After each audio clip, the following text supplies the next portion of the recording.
किंगटांग अकादमी में एक सुबह कई छात्र कक्षा के प्रवेश द्वार पर हैं, बहुत उत्सुक हैं, क्योंकि वे किसी को चिल्लाते हुए सुनते हैं जो दूसरे व्यक्ति से पूछ। अकादमी के एक सीनियर, लिन यू, चाहता है कि दूसरा छात्र उसकी बहन की दवा लौटाए और शपथ लेता है कि अगर उसने। अकादमी के एक और सीनियर, जांग यांग, हंसता है और पूछता है कि क्या केवल 0.62 के रक्तसार के साथ एक असफलता वास्तव में सोचता है कि वह 3.5।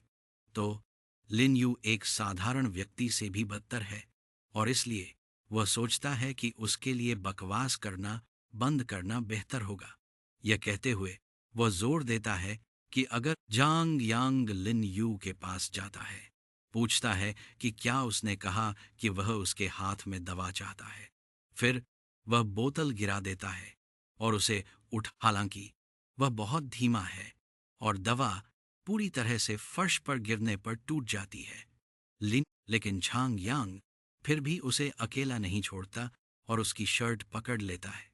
फिर वह एमसी को झांग यांग एमसी के हाथ पर कदम रखता है और टिप्पणी करता है कि कचरा कचरे के साथ रहना चाहिए जब तक कि वह किसी को चेतावनी देते हुए सुनकर।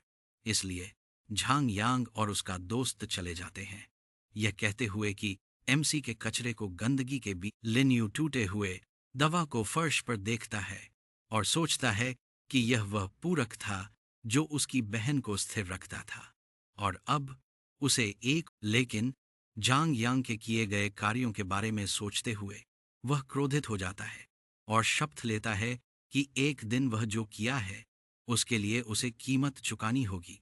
जब उठने के बाद लिन यू उसे मदद करने के लिए धन्यवाद देता है। वह उन्हें कक्षा में लौटना है।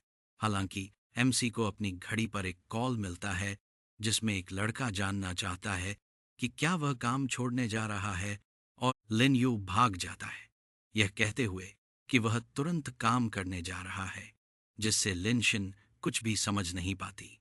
अपनी साइकिल पर तेजी से पैडल मारते हुए एमसी सोचता है कि प्राचीन सदी के 4832 में, और जबकि मानवता इस संकट का सामना कर रही थी, लोगों के शरीर। जब समय उन्नत मार्शल आर्ट के पहले वर्ष में पहुंचा तो उन्होंने खोजा कि न तो मृत्यु प्रदूषण से बचने का एक तरीका था, क्योंकि मृत लोग इस कारण से आजकल प्रदूषण और इन पुनर्जीवित शवों से निपटने का एकमात्र तरीका है और हमेशा रहेगा जलाना।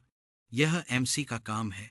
जहां स्कूल के बाद वह शवों को जला। लिन यू सोचता है कि उसकी बहन का पोषण पोड लगभग खत्म हो रहा है और इसलिए उस दूसरे वर्ष में उसकी रक्त सार पहले ही 10 को पार कर चुकी थी और उसके पास टेलीकेनेसिस की अल्ट्रा रेयर प्रतिभा भी थी।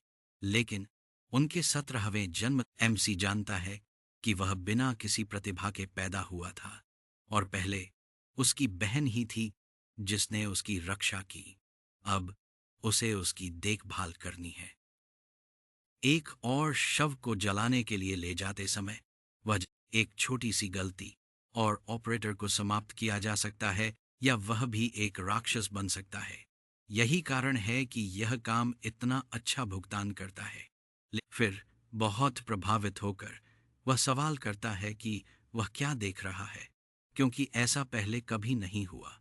लेकिन स्थिति को फिर विसंगति एमसी की ओर बढ़ती है और जैसे ही यह उसके शरीर में प्रवेश करती है वह बहुत डर जाता है। यह जानना चाहता है कि क्या बकवास हो रहा है। फिर वह कुछ अजीब दृष्टियों को नोटिस करना शुरू करता है, जिसमें एक कमांडर जानना चाहता है कि ली यांग स्नातक होने के बाद क्या करेगा। और इन दृष्टियों में से एक में नामित ली यांग कड़ी मेहनत कर रहा था, एक सैनिक द्वारा पर्यवेक्षित जो हमेशा चिल्लाता था, उसे बताता था कि वह शांति से अधिक पसीना बहाए ताकि वह युद्ध में। तो वह लड़का हर संभव चीज में प्रशिक्षण जारी रखता है। एक दिन ली यांग रक्षा रेखा पर था, कई विदेशी जानवरों के खिलाफ लड़ रहा था जो बाधा को तोड़ चुके थे। इन सभी वह अभी भी डरा हुआ जानना चाहता है कि क्या उसने वास्तव में एक। लिन यू इसे नहीं देखता है क्योंकि वह यह समझने की कोशिश कर रहा है कि यह आत्मा डिवाउरर प्रणाली क्या हो सकती है। लेकिन वह एमसी सोचता है कि एक साथ कई अजीब चीजें हो रही हैं, क्योंकि पहले उसे एक सिस्टम स्क्रीन से एक नोटिफिकेशन मिला और फिर एक स्तर एक विदेशी जानवर जीवित हो गया।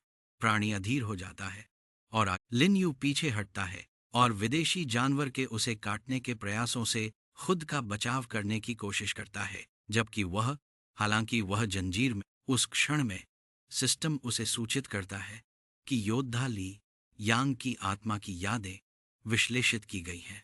अब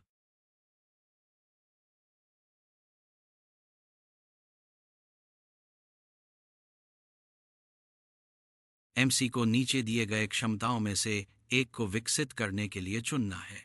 पहला विकल्प अमर इच्छा है, दूसरा बुनियादी सैन्य कला है और अंत में उन्नत महत्वाकांक्षा है।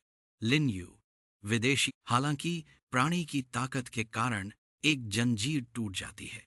अधिक चिंतित होते हुए एमसी को सूचित किया जाता है कि उसे कौशल की दक्षता बढ़ाने के लिए तेज पंजों का उपयोग करके एमसी को मारने की कोशिश करता है, लेकिन वह पकड़ में आने से बचने के लिए पीछे कूदने में सफल होता है।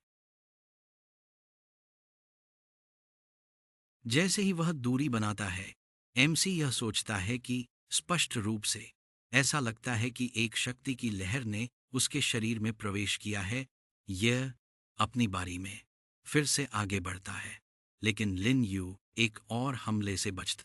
गीदड़ कुत्ता फिर से एमसी पर आता है, लेकिन इस बार वह हमले को ध्यान से देखता है।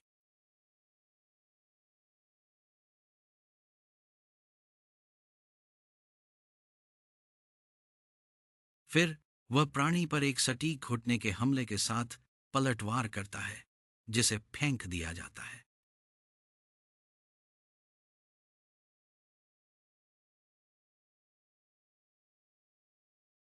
लिन यू जो उसने अभी किया है से आश्चर्यचकित है। इसके साथ उसकी शारीरिक क्षमता 10% बढ़ जाती है और दुश्मन के कमजोर बिंदु प्रकट होते हैं। एमसी अपने शरीर को देखता है और सोचता है कि वह विश्वास नहीं कर सकता, क्योंकि वह सोचता है कि यह कुछ ऐसा है जो स्वर्ग को भी चुनौती देता है। हालांकि वह यह समझना चाहता है। फिर जैसे ही वह गीदड़ कुत्ते के गिरे हुए शरीर के करीब जाता है, लिन यू निष्कर्ष निकालता है कि चूंकि वहां एक प्राणी का शव है, और जैसे ही वह ऐसा करता है, वह राख रखने वाले कंटेनर को देखता है। योद्धा का धन्यवाद करता है कि उसने उसे अपनी क्षमताएं उधार दी और उसे शांति से विश्राम करने की कामना करता है। और जब वह अपने हाथ को प्राणी पर रखता है, तो उसे अपने शरीर में ऊर्जा का प्रवाह महसूस। The MC looks at his body and thinks that he cannot believe it, since he thinks it is something that even defies the heavens. However, he wants to understand why this happened, and whether it was because of that strange light from before. Then, as he approaches the fallen body of the jackal dog, the MC is notified that a body has been detected nearby and is available for. Lin Yu concludes that since there is a creature's corpse there, it is better to test it and see what happens. But before doing that, he decides to store the ashes of the warrior Li Yang, and as soon as he does that, he looks at the container holding the ashes, thanks the warrior for lending him his abilities, and wishes him to rest in peace. Then, he returns to the jackal dog, and thinks that this happened while he was cremating the body, and when he places his hand on the creature, he feels energy going straight into his body. After all the energy leaves the jackal dog and enters his body, the MC is overcome by the same fury. The